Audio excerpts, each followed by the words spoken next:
Imagine being a god that can't actually enter the world you're actively influencing. Until one day.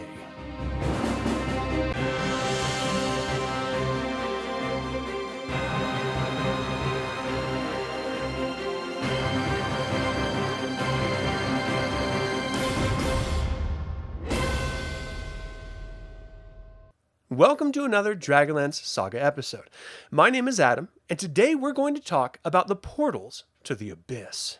I'd like to take a moment and thank my collaborator patrons, the Heroes of the Lance, and invite you to consider becoming a member or patron of this channel by visiting the links in the description below. You can even pick up DragonLance gaming materials using my affiliate link. I'm pulling this information from the Legends trilogy in addition to the Towers of High Sorcery sourcebook and the DragonLance Wikipedia. The portals of the Abyss, otherwise known as the portals of travel, the portals of suffering, or the portal of the one god, was originally intended to be doorways between the 5 towers of high sorcery and other strongholds of magic. Some unknown time in the earliest days of the orders, the conclave planned on their creation and to allow them to remain open permanently. If a wizard didn't have to waste their magic with a teleportation spell, it would serve all in the orders a great deal of studying and time. Their construction and imbuement took decades, though the archmage's focus was unrelenting. Their focus began narrow, allowing travel between the towers, but the reach of the portals ended up breaking through space-time and into other planes of existence. The White Robe archmage Ombril Tucuri had overseen the construction of the portals and was to be the first to activate and enter them. He activated the portal at Istar, planning on traveling to the Lore-Spire in Palanthas instantly. However, when the portal opened and he stepped through, he gazed out at the barren wastes of the Abyss itself. You see, while construction was taking place, Takhisis noticed the probing into the Abyss from the wizards and rearranged the passages of netherspace so that all portals opened into her realm. Once Ombril opened the portal and gazed into the Abyss, he immediately noticed the Dark Queen and closed the portal instantly, sealing himself inside. The conclave were beside themselves due to their disastrous failure, and made plans to destroy every portal to protect Krynn from the Dark Queen.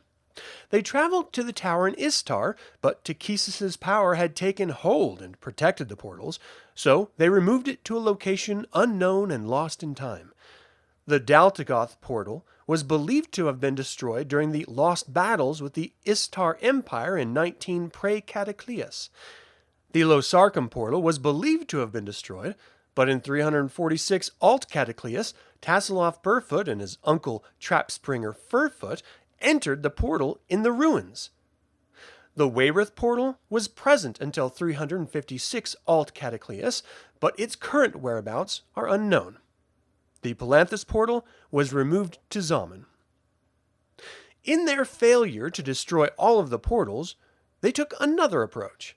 They imposed a restriction on them. A restriction so severe it would ensure that they could never be used again. Together, the archmages of the conclave focused their magic to alter Ombril's creations, requiring only the most powerful of Black Robe mages, paired with the willing, pure-hearted priest of a god of light. Secured in their belief that the portals would never be able to be opened again, they abandoned the portals to time.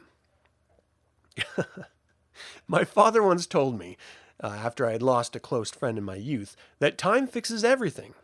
Well, in this particular case, time was all that was needed for the portals to be activated not once, but twice. The first time was with Fistendantilus the Dark. He sought to use the king priest Belinda's, but ended up finding a true-hearted priest in the monk Brother Danubis. Fistendantilus traveled to the Tower of Palanthas to use the portal there, but unknown to him, it was transferred during the lost battles to his old stomping grounds, Zaman. They both traveled to Zaman, opened the portal, and perished in the blowback of conflicting magic. Centuries later, yet at the same moment of time, Raistlin Magir traveled back in time, defeated and joined essences with Fistandantilus, and used the Reverend daughter Chrysania to travel to the tower in Palanthas and then Zaman. This time, though the same magical backlash occurred, Raistlin Magir was able to maintain the portal through sheer will and entered the abyss to face off against Takhisis herself. He succeeded in drawing the god back through the portal and destroyed her, and then systematically went after all of the other gods. However, from the future, his twin Kariman Magir traveled back through time, entered the portal right after Raistlin and Chrysania, and warned Raistlin of his future. Raistlin made the same sacrificial decision Ombril made, and sealed the portal while he was inside. The portal has opened twice more since, once during the Chaos War through Raistlin's spirit, and again when Mina, a disciple of the one god at the time, allowed Takhisis to enter through it. Goldmoon's death closed the portal and remains closed and inert to this day. The portal began as a simple circular doorway made of silver and steel, missing handle and keyhole. Once the Queen of Darkness corrupted it, it transformed, growing 5 dragon heads to mirror Takhisis herself. When active, the 5 heads come alive, growling and snarling and roaring with glowing eyes. The door was changed into a glass surface, resembling a window that gazes out into unfathomable darkness. It's an oval, roughly 8 feet high and 6 feet wide, though when activated, it can appear immense. In order to open the portals, a White Robe priest must petition her god for aid. I have no idea why a god would ever grant it, but when they do, they shine their divine light, bathing the priest in it. Simultaneously, the Black Robe archmage must speak the following incantation without error. Any mispronunciation or the slightest hesitation will cause the magic to collapse, causing a backlash as if an atom bomb exploded, instantly destroying everything in a mile radius. The incantation is as follows. To the first dragon head, Black Dragon, from darkness to darkness, my voice echoes in the emptiness.